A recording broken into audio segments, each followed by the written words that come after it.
It's official, Ultra Beasts are coming to Pokemon Pocket. We've had 20 cards released to us at the moment, some phenomenal Ultra Beasts. Here are the 5 best decks that you should build as soon as the set drops. Alright, so this is what I'm thinking for a Guzzlord and Celesteela deck. Let me know what you guys think. So, I don't know how easy this is to see either, but we got the Naganadel here, which is 40 damage, and then you're going to be poisoning straight away. And then the Nihilego is going to amp up that poison. We got a Celesteela if you need to trade anyone in or out. Darkrai here, I've left a Darkrai there just as a bit of a backup, and your main dude is going to be the Guzzlord. Guzzlord's the one. I've got a double team Rocket Grunt here to work with the Guzzlord. Guzzlord is going to be hopefully powered up quite quickly. If you lose one of these others, we're okay because we got the Lucamine, we can power up the Guzzlord as well. Darkrai's attacking from the bench as a bench snipe. Got a couple of poison barbs. I don't know. Initially, my thoughts was this. I don't know what you think, but should I add any extras? Should I take any out? This is what I'm feeling. I could add some extra Naganadel or some Nihilego, another Nihilego, but I feel like that might work. I feel like you could add things in with even. We'll get to another poison deck that I've made with an Absol, but I think at face value, this might be a pretty cool deck to use. Again, we don't know what extra trainers are coming out. The question me, does the ability of Nihilego stack? Gee, that's a good question. With abilities in the past, it has said this ability does not stack, but then with things like the Lucario doesn't say that it doesn't stack, so it may stack. If it stacks, then we got to put some more in. We got the Ilma there. You could put double Lucamine, the Ilma, or double. The Ilma's just for the Celesteela, so it could be something to get rid of. But as an initial face value, that's why I've left it there. And I don't know, to me it looks like it might be pretty powerful. Initial thoughts, what do you reckon of the deck? Okay, the next deck I want to have a look at is the Buzzwole deck. Buzzwole with a bit of Kartana action and Celesteela. Oh, I don't know how clear that is for you guys, but I did my best. You get the point anyway. So that is my Buzzwole deck. Double Kartana and double Buzzwole to be partnered with the Celesteela for the trade in, trade out.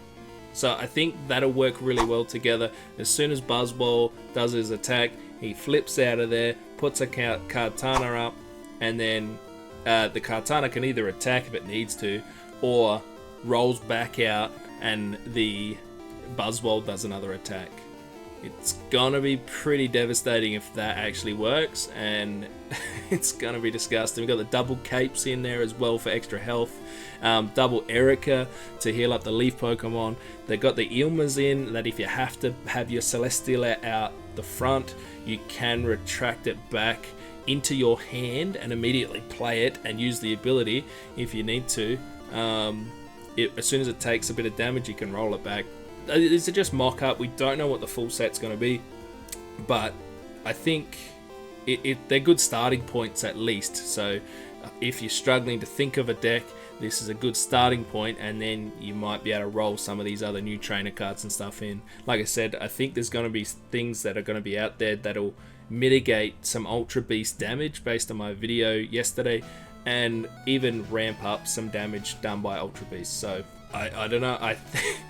It looks and sounds a bit of a go-to deck to me. Let me know what you guys think. Boom. There it is, my Dragon Clown deck. And I'm actually going back to the OG Charizard. What do you reckon? I don't know. I just thought about it. So I faced a couple of the OG Charizards today in ranked, and they smashed me into the ground. So I just feel like I want to show it some love again. So 2 rare candies to help you find and evolve the Charizard. The Moltres, it can be an attack Pokemon as well, but it also helps you load up the Blacephalon, which is 3 attack. takes 3 to do the attack of 130 damage. It's not an EX, it's just a flat normal Pokemon, so if you lose it, you only lose 1 point. You could throw Lucamine into here as well if you need to, but double heals, a cape, and some Pokemon Center Lady just to try to keep alive enough to do a second attack for 130 damage. But I don't know, I feel like it's cool. And then hopefully by the time that's all going on, you're evolving your Charizard and loading it up with energies. Takes 4 energies to do 200 damage. Don't shoot the messenger, alright? But I like it. I want to use it. I don't wonder if it'll be a good mix with the likes of Infernape as well. Let me know what you think, fellas. Let me know what you reckon. Alright, a couple more that I need your opinions on. Okay. The Nihilego.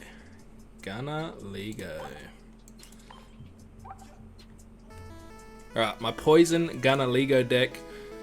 Let's see what we got here. So, that,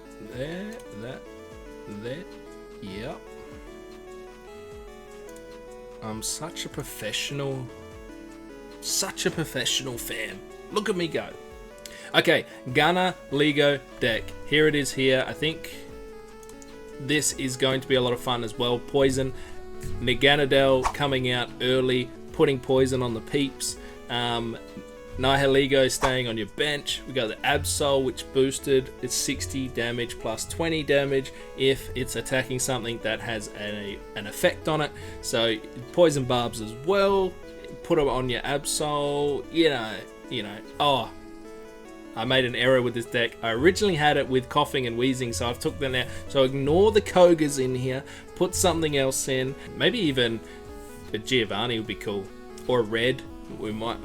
Reds might be coming back into play a little bit, so but some reds in there will be cool because we're going to be seeing a few EXs I think come through with these Ultra Beasts. So I've actually got a Darkrai as a backup. It's gonna be fun. It's gonna be good.